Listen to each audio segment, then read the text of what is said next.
Hey friends, this is Jason Flatt, the host of Holy Star Wars. Before we get started, I wanted to let you know that Holy Star Wars is looking for a co-host for the show as well as a producer. If you or anybody you know is interested and has experience in the realm of Star Wars, analytical reading, and/or audio production, send us your credentials and a short explanation of why you're interested in either position to holystarwars@gmail.com.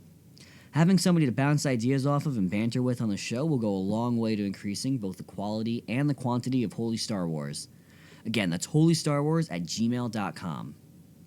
We're also on Twitter now. Follow us at holy_stars_wars for up-to-date info on the podcast, our shows, thoughts on new episodes of Star Wars Rebels, and much, much more. The tangent I'm about to go on, I totally forgot to plug my microphone in before I started it, so any of the staticky sounds you might hear underneath the audio or little bumps in it, sniffly sounds, it's because of that. I'm sorry. I will definitely try to make sure I remember not to do that again in the future. To be just heartfelt and personal and off script here for a minute, to take my thoughts and my opinions and my passions that are not even necessarily super accepted by the mainstream or even by the Star Wars stream for that matter, and put them into this audio format where I have to listen to my own voice. Who likes listening to their own voice? And putting it all over my personal Facebook and asking friends and family to listen to it whether they're actually interested or not. It's not exactly something easy to do. Anyone who's ever put something out on the internet knows that it's not easy to just go and do that. But whether I have 5 listeners or 20 listeners or 1 million listeners, I wish, or 0 listeners at the end of the day, the original idea for this podcast started almost more than 4 months ago now, back in early October, and I started it for one particular reason. Because as much as 2016 was full of a lot of great things for me personally and for the world, most of us can agree that there was a lot of really, really not so great parts of the year. Everything from just the way that people treated each other and the way that people felt about each other, and the world lost a lot of great people. I lost a lot of great people in my own life. A lot of families around the entire world lost people. There's families that aren't lost who feel lost and aren't sure what's going to happen in their lives tomorrow or next week or next month because of just so many different factors that I don't know if a year ago we were so concerned about. So like I was saying, I started this show because I want to be able to take something that I love and that so many other people love and find ways to be able to use it as a way to make our lives fuller, make our lives feel like we can tackle them. Like the things that made 2016 so not great for so many of us are things that we have control over. I think that each theme that we discuss throughout this show is going to be able to really affect the way that we not only live our lives, but think about our lives, and feel about our lives, and share our lives with other people around us. And I'm really, really excited to be able to take all of the things that I'm thinking and feeling and experiencing and be able to take them, wrap them all up in a nice Star Wars blanket mixed in with other incredible stories from peoples and cultures all around the world and throughout history, and be able to just talk about the world and life and how to live it. And like I've said last week in the intro, and like I'll say probably many, many more times, I'm not going to tell anybody what to think or what to feel, but I want to talk more about how. I want to talk about how can we feel and how can we think. That way, the difference is the opinions are yours, the opinions are mine. They can be completely different, but the way that we go about forming those opinions and the way we go about forming those feelings, that's what's the most important, I think. If we can figure out together how to live fuller lives, and I think that this show and its format and the themes that we're going to discuss and the way we'll discuss them are going to really be able to inform that. I think that we can really, really make 2017 an incredible year. Thanks for listening to my tangent. I'm going to get on with the real show now.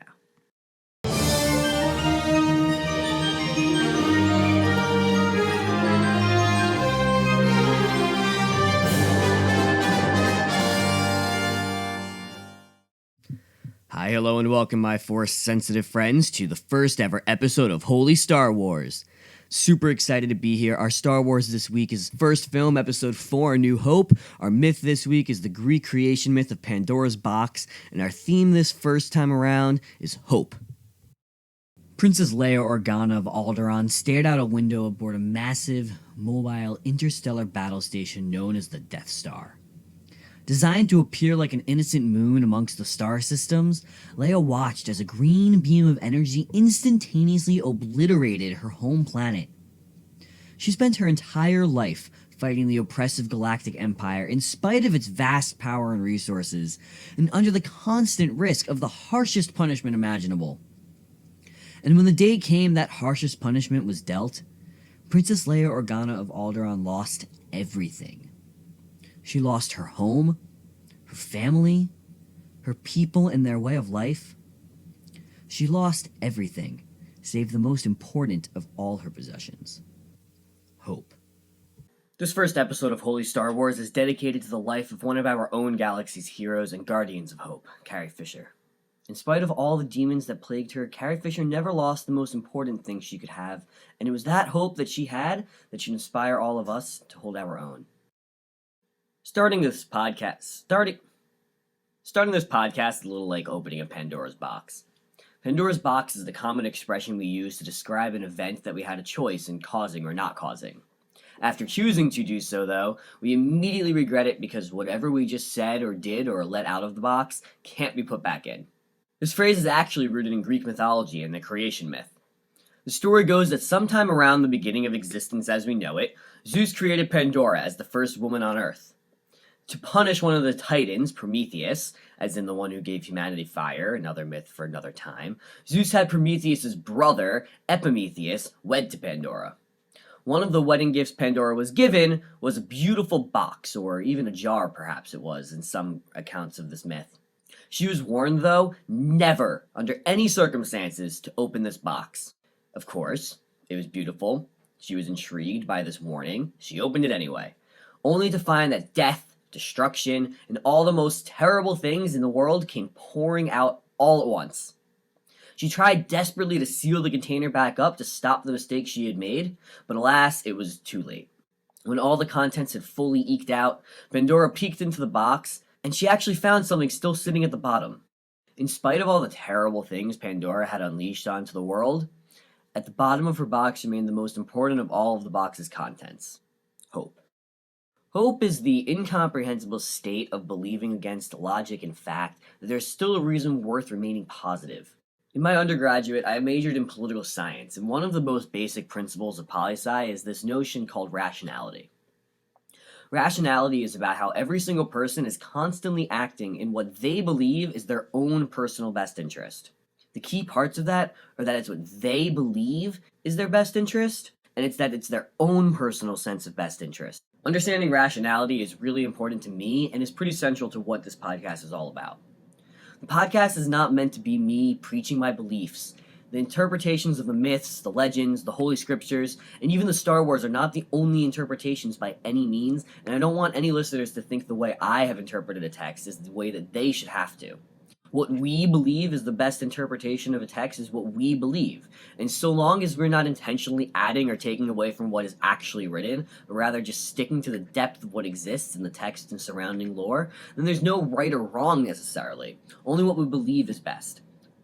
I can't remember for the life of me where I heard this, but in Star Wars, there's this whole thing about how, before 2015, there's the extended universe, or what's now considered the legends. And today we have what's called the canon, or the new canon.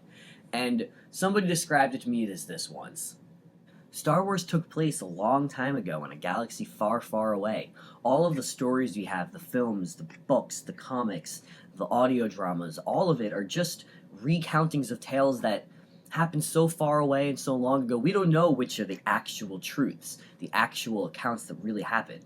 And so between all of the different stories we have, whether it's old canon, new canon, whatever it may be, the interpretations we find in every bit of text are our own. And the beauty of that is that it means that we get to make our own canon. Whatever we think is the best, the most appropriate interpretation in our own head, as long as it's not going so far outside of the parameters of what is definitely truly there, how could we possibly say that we're more right than somebody else? The reason I bring up this whole tangent is because, as I was saying, hope is this incomprehensible state of believing against logic and fact that there's still a reason worth remaining positive. I use the word incomprehensible and not irrational intentionally because while we may never understand why somebody or even ourselves are holding on to hope, there should never be any shame in the continuance of hoping beyond any apparent reason. Princess Leia watched her planet's decimation under the guise that it was chosen specifically to punish her for her massive transgressions against the Empire in supporting the Rebel Alliance. Even in the face of absolute and unknown travesty, the princess didn't waver. She had no reason to believe Tarkin and Vader were bluffing, yet she would not give away the location of the Rebel base. Nobody can know for certain what drove Leia to continue fighting for her cause regardless of the known consequences, but it cannot be denied she held fast to her hope that the Rebel Alliance would eventually succeed. I know I've said it a bunch of times already, but 2016 was not exactly an easy year for a lot of us. No matter the reasons we feel that way, or don't feel that way, it's a common sentiment across the United States and likely well beyond. I want to open the Pandora's box that is this podcast, knowing full well what troubles and trials will come rushing out, because I want to get to what lies at the bottom of her box once it was emptied. I want to find some of that hope. When Pandora opened her box, she did so with the hope that its contents would not be nearly as bad as what she was warned they would be. As I started Holy Star Wars, I probably completely underestimated just how much is going to have to go into this project. But if there is some hope to be found at the root of this podcast, not just for myself, but for everybody listening out there, then to me, the troubles will have been worth it. Star Wars is a big film, and there's lots of other instances of hope that I found throughout this first movie. And there's no way I'll be able to get in depth on all of them. But one more I wanted to get into is the climactic scene where Luke Skywalker fires his proton torpedoes into the small hole in the Death Star's surface, leading to a major flaw in its main reactor and the swift destruction of the battle station. In Leia's big scene of hope, her hope is that the results of her actions will be small in comparison to the results of if the Alliance were to eventually triumph over the Empire. She held this hope in the face of nearly absolute certainty of the kind of punishment her hoping would cause. For Luke, his hope is based mostly on the trust in the brief teachings and post-ominous voice of a man he barely knew, that being Obi-Wan Kenobi. Of course, Luke was shown to have taken a great liking to Obi-Wan in the brief time they did spend together, having saved his life on occasion and opening Luke's eyes to a world of wonder beyond Tatooine. I certainly wouldn't say that Luke's trust in Obi-Wan and the voices he hears at the Battle of Yavin is undeserved or foolish. The question this scene begs to me, though, is, did Luke turn off his targeting systems because he placed his faith fully in the Force that it would guide his torpedoes? Or was he hoping his trust was properly placed in Obi-Wan more than believing that it truly was? Of course, there's no way we'll ever truly know what went on in Luke's head that day, and so this is one of those many instances that are simply up to interpretation. There's a fine line, though, between hope and faith. The Pandora's box myth has me asking that same question. When Pandora opened the box, did she do so hoping that her warning not to was meaningless? Or did she open the box because she had faith that whatever was inside couldn't possibly be too much for her to handle? I think hope and faith are both really similar in that they are based on remaining positive in face of all of the reasons not to be. But I think where they diverge is that hope can be consciously influenced, while faith is the mind's default stance on a situation. That is to say that when we hold hope about something, we are in some sense aware that the hope is probably against practical reasoning, whereas when we hold faith in something, it either pays no credence to practical reasoning, or the faith becomes part of our entire system of reasoning. Neither is necessarily a good or bad thing on their own. I think that's entirely dependent on the situation, but I think it's really useful to distinguish these two. Because if we distinguish them like this, it means that when we lose faith in something, it's hard to reverse that because it's the default our minds are set to and ingrained in our thinking. If we lose hope in something, though, it means we have the ability to seek out and hold on to a new reason to hope again. Episode 4 is soaked in a sense of hope. No matter how we interpret individual scenes in the movie, we're left at the end with the sense of hope for the future of the rebellion. We know that the members there, through all of these scenes we've seen, especially the one with Princess Leia, that they have to make really, really difficult decisions. They could choose to give up, to go home, to just let the Empire oppress them. Most people's lives probably honestly weren't affected by the Empire as directly as some others were. If they just kept their heads down, it wouldn't matter to them.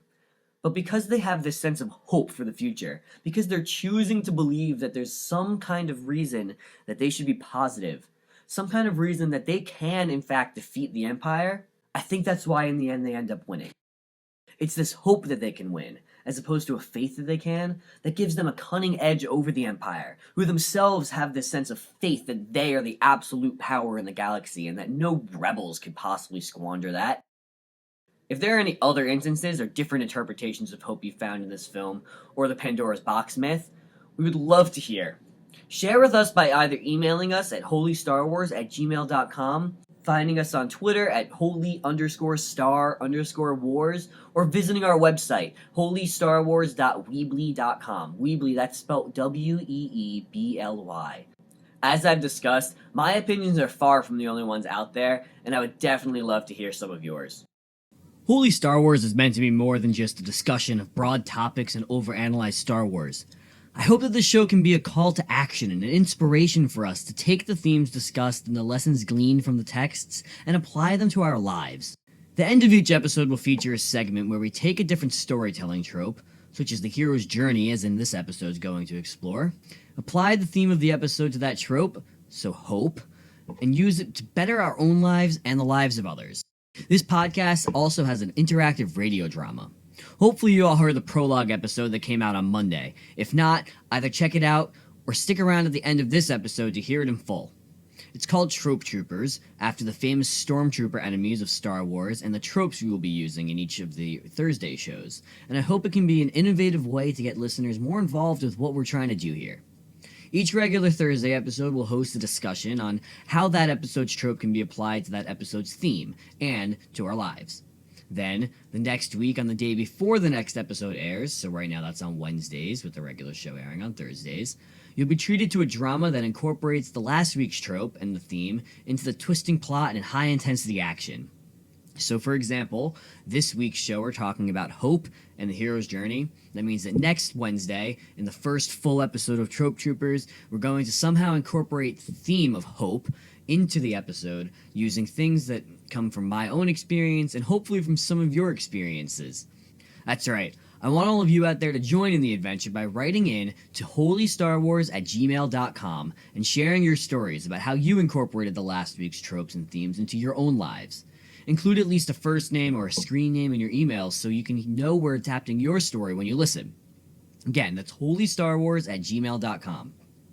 We'd also love to hear your suggestions on favorite myths, legends, holy scriptures, tropes, themes, or anything at all, and that email address is the place to send them. Stick around at the end of the episode, like I said, for the prologue episode of Trope Troopers if you didn't catch it on Monday. My hope is that the interactive nature of the podcast will encourage you, the listeners, to go beyond just listening and really work in fun and creative ways to make our lives more full. Remember, too, that we have a website, and it's the best place out there to get the most up-to-date information on the podcast, read blogged versions of each episode, check out visual versions of our weekly tropes, catch up on the story thus far in Trope Troopers, and is another place to submit your own stories of how you incorporated the tropes and themes into your lives. It's under a temporary domain name pending a few things, but for now, it is holystarwars.weebly.com. It's the same website that I just mentioned a bit earlier. That's Weebly, spelled W-E-E-B-L-Y, holystarwars.weebly.com. I hope to see you all there. With all that business out of the way, this week's trope is the hero's journey, where we are the heroes, and the journey we are all going on is one from hopelessness to hope. A quick primer on the hero's journey itself. It's one of the quintessential archetypes of characters in stories, and probably the most common trope associated with Luke Skywalker in Star Wars films. The hero's journey can be applied to Luke in just Episode 4 by itself, but also can be applied to Luke throughout all three films in the original trilogy. The hero's journey is 12 steps, beginning with the ordinary world, the call to adventure, and of course, an initial refusal of that call. That refusal is eventually overshadowed by the meeting of the mentor, leading to an inevitable crossing of the threshold into a special world. Think of the first act of A New Hope, where Luke starts as a simple moisture farmer until he meets Obi-Wan. He initially doesn't want to leave Tatooine or train as a Jedi, until the death of his aunt and uncle ushers his crossing of the threshold into a new world. There are tests, allies, and enemies faced as the hero approaches the ultimate challenge. The hero is faced with ordeals, and with death and a rebirth, or failure and a recommitment, before finally achieving the reward, reaching their goal, or seizing the sword, as the trope has it. The hero then journeys back to the ordinary world they came from, resurrected and bearing the elixir, or the ultimate prize they had been seeking in this journey. In our version of the hero's journey, we take each of the 12 steps and augment them to specifically fit our goals as a community. In this case, the journey towards hope. We made up a handy chart for all of you out there to use for yourselves that you can find on our website, which, as I mentioned, it's holystarwasr.weebly.com. Either take a pause right now so you can check it out while I go through it, or I at least definitely recommend checking it out afterwards for a good reference point. Our own hero's journey begins with the world as it is. That is, the way things are and will continue to be, without something done to change it, and this vast sense of hopelessness. The first step in our hero's journey is to commit to working on being more hopeful. We need to recognize, of course, that there's challenges therein, and be realistic in our expectations. Most importantly, before the journey truly begins, we have to find a partner. I truly believe that if we build a community around these calls to action, we can launch ourselves into the new year with not only renewed hope, but a wholly more full way of living. Just like Luke has his mentor, having a partner or partners gives ourselves a system of accountability to keep ourselves motivated and working towards our goals. Once you have your partner or group of people to venture on this journey with, it's time to cross the threshold into an imagined world called the world as it should be. The world as it is the way things are now in your life, and the way things will continue to be unless something happens to change it. The world as it should be is our grand vision for the way we want life to be. The world as it should be disregards the barriers and very real obstacles that may be preventing it from being real, but that's the point. It's our ideal world, or our ideal lives for ourselves, or for the world around us. While we may not always be able to achieve the world as it should be completely as we imagine it, the hero's journey will bring us that much closer. We start by picking several short-term and achievable goals. Some could be specifically daily goals, while others are more habit-based. Work towards those goals and have daily check-ins with your team to keep each other on track. They don't have to be by any means long. Daily texts or emails back and forth, if you're not in proximity with your partners at predetermined times, definitely does the trick. Though a longer one every now and then to talk about progress or generally just to get to know one another better if they're not already personal friends is always helpful on any journey. Once you and your partner's commitments are cemented, whether that's after 1 day or 20, whatever feels the most right for you personally, establish some more long-term goals. Plot out ways to really work on maintaining a positive attitude, even in the face of real difficult challenges. Even more so, ways of being able to share your hope. We can't predict every last thing that's going to happen to us this year, so make these goals things that are going to make sure that no matter what twists and turns happen, we can try our very hardest to have a system of support that allows us to remain positive. Also, along the lines of those long-term goals, try to work on ways of being able to share your hopeful attitude with others who are not listeners or participants. That's going to become really important near the end of the hero's journey. The next step is then taking the time to really recognize your own success. If we can't rejoice and be proud of ourselves when we accomplish things that make us feel good about ourselves, how can we say we're being truly hopeful? Remember, hope is based in remaining positive when it seems like you shouldn't. Treating ourselves great when we're doing great is a key in being positive. From here, the return to the world as it is must begin, and the path forward must be forged. To really be a hero and complete the hero's journey, it's not enough just to revel in your own success or the success of your team. The true essence of being a hero is taking the elixir and sharing it. Enter the world as it is with an apparent difference from the person you were before your journey began. The people around you should be able to tell just by the way you speak, act, and interact that your disposition has suddenly become so much brighter. And whether they take notice on their own or not, plot out ways to share the hope with them. Obviously, don't shove it in people's faces, but find ways to spread hope. Whether it's just smiling at strangers, buying their coffee in line this morning, volunteering time or money to charities, or finding ways to go even further with that. Just like the personal goals you came up with and have accomplished, come up with goals for sharing the hope with others. Once the elixir is shared, the hero's journey will be complete, and our lives will be more full just for having been on the journey. Hope is the incomprehensible state of believing against logic and fact that there is still reason and worth in remaining positive. I am going to work hard to place hope at the forefront of my mind every day this year. And I hope that you will join me in a galaxy of other Force-sensitive friends on this epic journey that is sure to be Holy Star Wars. Thank you so much for listening. I hope you'll join us again next week as we watch, read, and discuss Episode 5, The Empire Strikes Back, the Maori myth of Rona and the Moon, and the theme of humility. Don't forget also to remember to write us in about how you participated in bringing hope to the front of your life using the hero's journey or elsewise by emailing us at holystarwasr@gmail.com or visiting our website.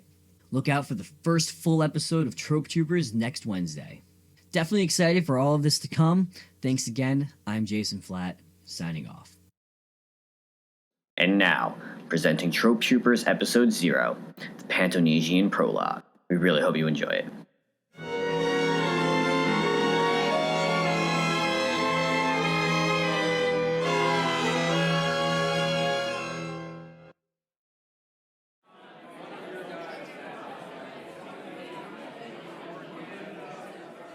Do you think they'll be easy on the poor kid? I mean, only looks like a teenager. The judiciary isn't that cruel, are they? Are you kidding me? Since the Empire basically bought out the House of Halifax, they've been the most brutal government the planet's ever had. Could have been lucky if they make his punishment swift. But what civilized world would sentence a kid to death? Well, since when has Pantonesia been civilized? And besides, the Empire's gonna want to make an example of this one. They won't be letting a rebel off so easily. I can't blame them. Nothing but trouble most rebels are. The Empire doesn't bother us, why shake the hornet's nest?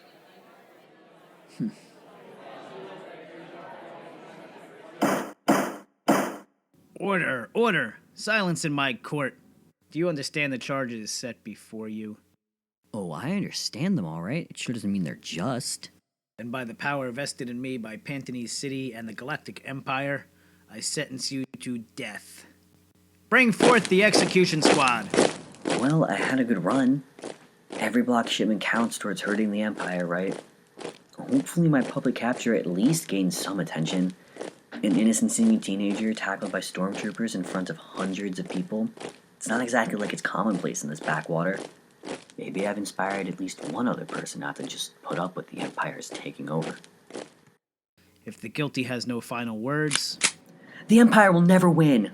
Ready? The rebellion will come to Pantonesia! Aim! We'll all be made free! Okay, I heard the blasters, but why didn't I feel them? Quickly, you must come with us. Reinforcements will be here any moment.